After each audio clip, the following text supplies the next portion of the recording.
Hello there, this is Karishma and I welcome you all in today's TOT lecture. This is our lecture number 4 of TOT from the point of view of CLAT. तो अभी तक जो हम लोगों ने TOT में पढ़ा है that is the basic concept of TOT, along with that some foundation maxims for TOT और इसके जो बेसिक एलिमेंट्स है TOT के उन सब की हम लोगों ने बात कर ली है। तो उसी सीक्वेंस में आज आगे बढ़ते हुए हम लोग बात करने वाले हैं जनरल डिफेंसेस ऑफ टोट। देखिए, डिफेंसेस एक तो हम लोग पढ़ते हैं क्रिमिनल लॉ में, लाइक बीएनएस का चैप्टर नंबर जो 3rd है उसमें डेडिकेटेड डिफेंसेस दिए हुए हैं जिनको हम लोग प्राइवेट डिफेंसेस भी बोल सकते हैं। टोर्ट के जो मामले बनते हैं उनमें भी कई बार डिफेंसेस मिल सकते हैं, तो वो केवल इन्हीं ग्राउंड्स पे दिए जाते हैं। So these are like 6 principles of defences in front of you. तो हम सारे जो प्रिंसिपल्स हैं उनको 1 by 1 डिस्कस करेंगे with the help of examples and you may note all this principle headings. ठीक है, सबसे जो पहली बात है कि डिफेंस का मतलब क्या होगा। हम लोगों ने एक बात समझी थी पहले कि जो टोर्ट है वो हमेशा एक सिंगल पर्सन के अगेंस्ट ही कमिट होता है। ठीक है, फॉर दैट मैटर समझिए, जैसे ए और बी है, 2 पर्सन्स हैं और यहाँ पे जो ए है ना, इसने टोर्ट कमिट किया है बी के अगेंस्ट, इसने बी के अगेंस्ट टोर्ट कमिट किया है। तो now B has a right कि ये उस चीज़ में क्या कंपनसेशन ए से ले सकता है और उसी के लिए ये कोर्ट को अप्रोच भी कर सकता है। डिफेंसेस जो है ना वो ये बोलते हैं कि ऐसे कौन से कंडीशंस सर्कमस्टेंसेस है जहाँ पर ए ने टोर्ट कमिट तो कर दिया लेकिन बी जाकर के कोर्ट में कंपनसेट नहीं हो सकता। ओके, यानी कि टोर्ट तो हुआ है वहाँ पे, ठीक है, टोर्ट हुआ है लेकिन जो विक्टिम है उसे क्या कंपनसेशन नहीं मिल सकता, वो इन डिफेंसेस के अंडर आएगा। ओके, तो जो नंबर 1 है that is when the act is illegal और नॉन स्टैट्यूटरी। ठीक है भाई, जो पर्सन है वो जो एक्ट करता है वो एक्ट ही इलीगल है और बाद में उस एक्ट के अंडर उसे टोर्ट हो गया। जैसे कि एग्जाम्पल समझना, इसका बहुत ही सरफेस लेवल की बात कर लेते हैं। मान लो कोई पर्सन है और वो गया बी के घर में। ठीक है, जैसे मान लो ए है, ए गया बी के घर में, उसने ट्रेसपास किया है। उसने ट्रेसपास आपको मालूम होगा चैप्टर नंबर 17 में ऑफेंसेस अगेंस्ट प्रॉपर्टी में क्राइम है ना एक, या फिर ट्रेसपास नहीं मान के हम लोग मान लेते हैं कि जो ए और बी 2 पर्सन है, तो ए जो है वो बी के घर में चोरी करने गया है, या फिर घर में नहीं, मान लो बी की बाइक से वो कुछ चुरा रहा है। देखा ना आप लोगों ने, मतलब कोई बाइक या व्हीकल से लोग बैटरी वगैरह निकाल लेते हैं। तो जो ए है वो बी के व्हीकल की चोरी कर रहा था और उसी समय उसको इंजरी हो गई, उसका हाथ जल गया मान लो, या फिर उसका हाथ उस पर कुछ लग गया, कट गया। गॉट इट, यानी कि वो इंसान कुछ गलत काम करने गया था, इलीगल काम करने गया था, वहाँ पे उसे टोर्ट हो गया या उसे इंजरी हो गई है। तो अब वो बी के अगेंस्ट, जिसकी बाइक थी या जो प्रॉपर्टी का ऑनर है, उसके अगेंस्ट कंपनसेशन नहीं मांग सकता क्योंकि उसका जो एक्ट है वो एक्ट सही नहीं है। ओके, अगर उसका एक्ट अपनी जगह सही होता तो वो एक बार के लिए क्लेम मांग सकता था, but now he is faulty on his own part, he can not claim the compensation from court. Got it, बहुत ही बेसिक से प्रिंसिपल है, कोई बहुत माथापच्ची वाली चीज़ इसमें नहीं है। स्पेशली क्लैट की बात करें तो इतना डेप्थ में आता भी नहीं है। Second, plaintiff is wrong doer. भाई कोर्ट हमेशा एक बात मानती है कि अगर आपके हाथ साफ है तभी कोर्ट में आइए। लाइक 2 पार्टी है, दोनों ने आपस में कुछ लाइक क्राइम किया है, बाद में एक ऑफेंड होके कोर्ट चला गया, you can not approach the court अगर आपकी खुद की भी उस एक्ट में कहीं ना कहीं गलती है तो। ओके, तो इसमें बोलता है कि अगर आपकी खुद की भी कोई गलती है, प्लेंटिफ भी रॉन्ग डूअर है, तो वो ऐसे में कोर्ट को अप्रोच नहीं कर सकता। जैसे मान लो कि आप 2 घर पास पास में हैं, पड़ोसी के यहाँ पे कोई पेड़ लगा हुआ है और उस पेड़ से जो कचरा है वो आपके घर में आता है, तो आपने वो सारा कचरा घर से साफ़ किया और जाके पड़ोसी के यहाँ पे डाल दिया। अब इस बात से आपकी बहस हो गई तो आपने फर्दर क्या कर दिया, कोर्ट में सूट फाइल कर दिया, सिविल सूट फाइल कर दिया। क्या बोला कि जो मेरी प्रॉपर्टी है उसमें इनकी वजह से क्या हो रहा है, मेरे को डिस्टर्बेंस हो रहा है। लेकिन आपने खुद ने उसका हिसाब क्या कर लिया, बराबर कर लिया। आपने ऑलरेडी जो कचरा है वो पूरा निकाल करके उसके यहाँ पे आप फेंक करके आ गए, उसके बाद में आपने कोर्ट को भी अप्रोच कर लिया। समझ में आ रही है बात, यानी कि उसने उसका एक एक्ट है, उसके बिहाफ में आपने 2 चीज़ें कर ली। यानी कि जो प्लेंटिफ है उसने भी ऑलरेडी एक रॉन्ग कर लिया है, एक सिविल रॉन्ग उसने कर लिया है। So now he doesn't have the right to approach the court. Okay. Third है प्राइवेट डिफेंसेस। तो प्राइवेट डिफेंसेस जो है वो बिल्कुल सिमिलर टू जो हमारे बीएनएस में दिए हुए हैं चैप्टर नंबर 3 में, बिल्कुल उन्हीं प्राइवेट डिफेंसेस की बात इसमें की जाती है। क्या होते हैं प्राइवेट डिफेंसेस? प्राइवेट डिफेंसेस का मतलब है जब आपके साथ में कोई सामने वाला पर्सन कोई क्राइम करने आता है तो आपने अपने आप की बॉडी को, अपनी कोई भी प्रॉपर्टी है उसको, किसी और पर्सन की बॉडी को, जैसे मान लो कि 2 फ्रेंड जा रहे हैं, आपके फ्रेंड पे किसी ने अटैक कर दिया तो आप उसको प्रोटेक्ट करोगे ना वहाँ पे, ठीक है। तो अगर आपने खुद को, अपनी बॉडी को, अपनी प्रॉपर्टी को, या फिर अपने किसी दोस्त को, कोई फैमिली मेम्बर को, या किसी अननोन पर्सन को फॉर दैट मैटर क्या किया है, प्रोटेक्ट करने की कोशिश की है, और उसमें आपने कोई क्राइम कर दिया है, that will be considered under the head of private defence.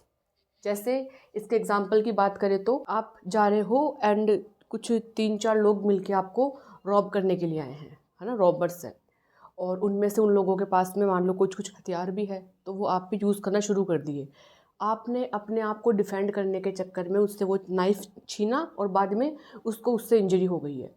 तो ऐसे में वो जो पर्सन है वो बाद में जा कर के कि मुझे तो इस पर्सन ने इंजर किया है या मुझे हर्ट हुआ है, ये बात बोल करके वो जो सामने वाला पर्सन है वो कभी भी कंपनसेशन क्लेम नहीं कर सकता, क्योंकि फर्स्ट प्लेस क्या है कि जो भी कुछ अभी कमिट आपने किया है वो प्राइवेट डिफेंस में किया है।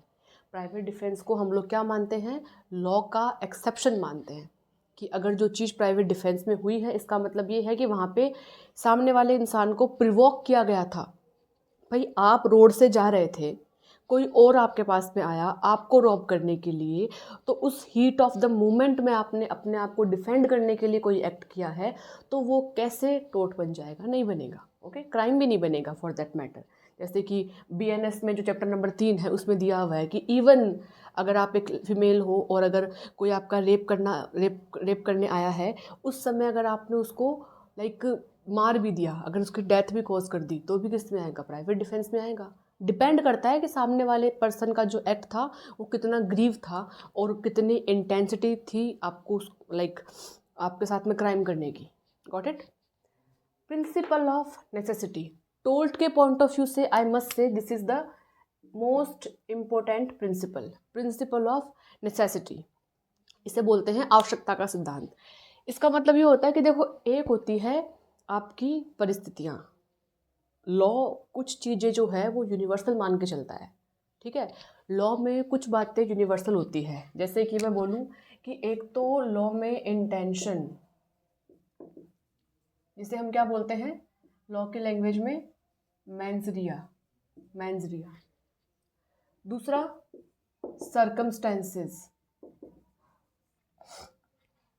सर्कमस्टेंसेस। लॉ ये बात बोलता है कि आपने एक्ट किया है ना, that act alone is not considered as a crime और ऑफेंस। वहाँ पे कुछ चीज़ें होती है आसपास में जो किसी भी एक्ट को क्राइम बनाती है, या कोई भी एक्ट क्राइम नहीं है तो क्यों नहीं है उस चीज़ को डिफाइन करती है, जस्टिफाई करती है, ठीक है।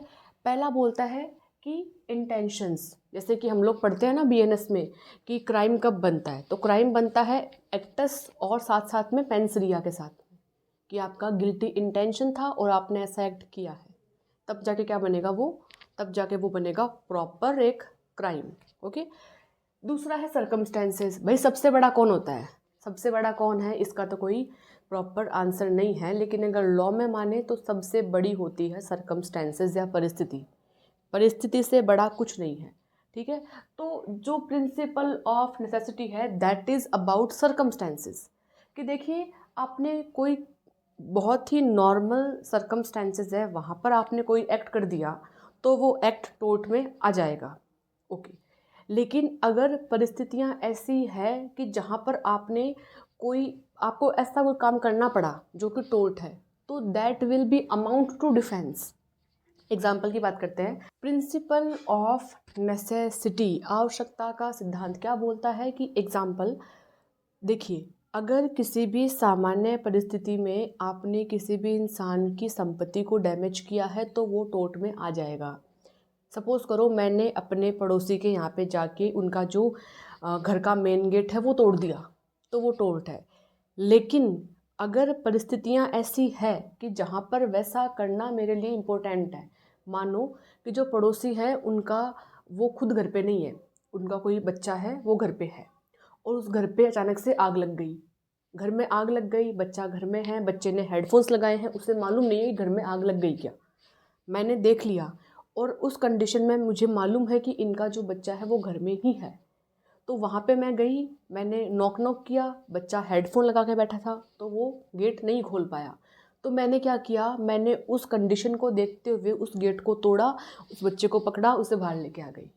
समझ में आई बात? यानी मैंने यहाँ पे टोट कमिट किया है। देखा जाए तो किसी के घर को, लाइक पहली बात तो घर में जाना इस ट्रेस पास, दूसरी बात है कि यहाँ पे मैंने गेट तोड़ दिया, डैमेज ऑफ प्रॉपर्टी हो गया, लेकिन वो मैंने किया किस इंटेंशन से है, कहा ना इंटेंशन मेंस दिया, ठीक है, तो मेरा इंटेंशन है to save a life of a person.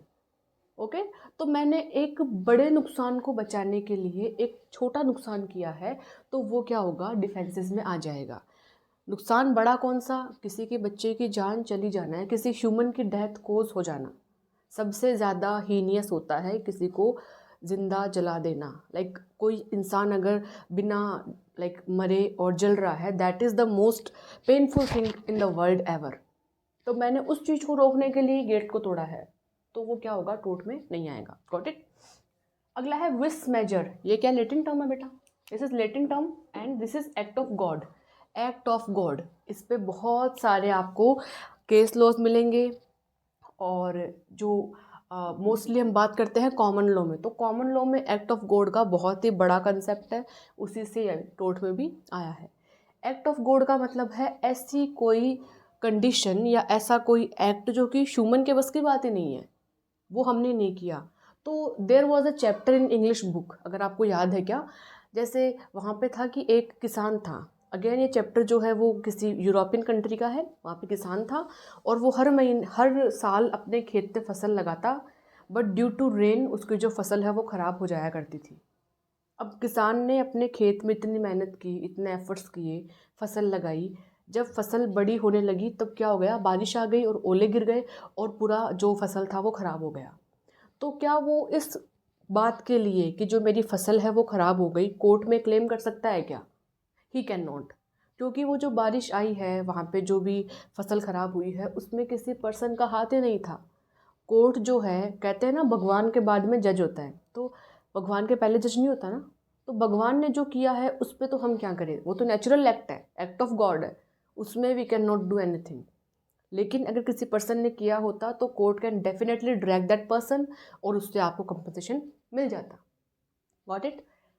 And the last one is volenti non fit injuria. This is the very like important, I must say, ये जो तीन लास्ट वाले हैं ना, ये तीनों ही बहुत इंपॉर्टेंट है, बट ये जो है ना याद रखने में बहुत ईजी है फॉर ऑल दोज क्रिकेट पगलूज। इसका मतलब क्या हो गया, देखिए एग्जाम्पल की बात करते हैं। Volenti non fit injuria is a Latin term.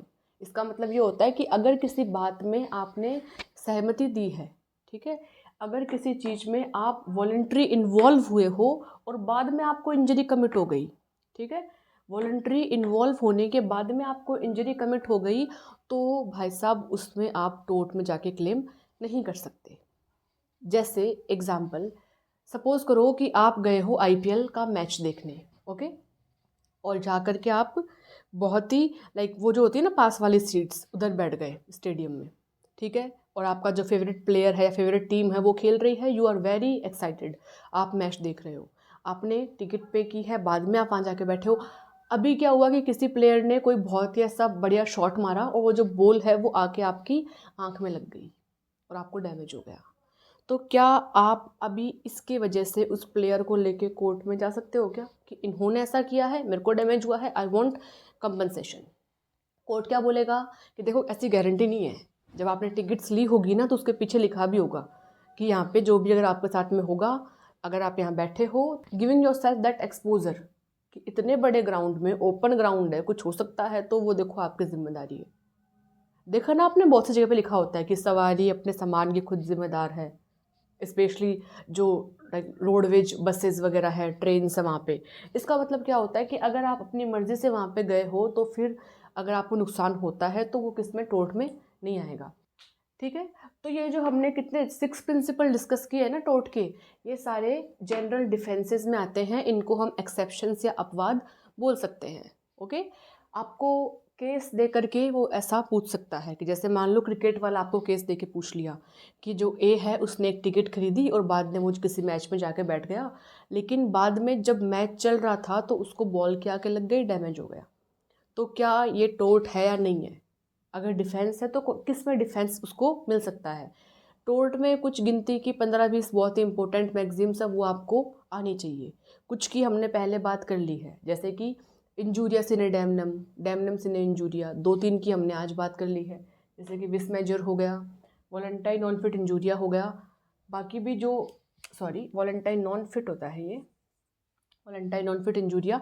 बाकी भी इसमें कुछ मैगजीम्स बहुत काम की हैं, उनको हम डिस्कस करेंगे अपनी अगली क्लास में। आई जस्ट होप कि आपको समझ में आया है और you may note it down और you may like assume any example from your rationality. Like आपके सामने प्रिंसिपल्स है, आपको समझ में आ गया, इनको बिल्कुल शॉर्ट में अपनी लैंग्वेज में 1 या 2 लाइन में आप लोग नोट कर सकते हो। Okay, and along with that example also. I'll see you in the next one. तब तक के लिए all the best for your CLAT. Thank you.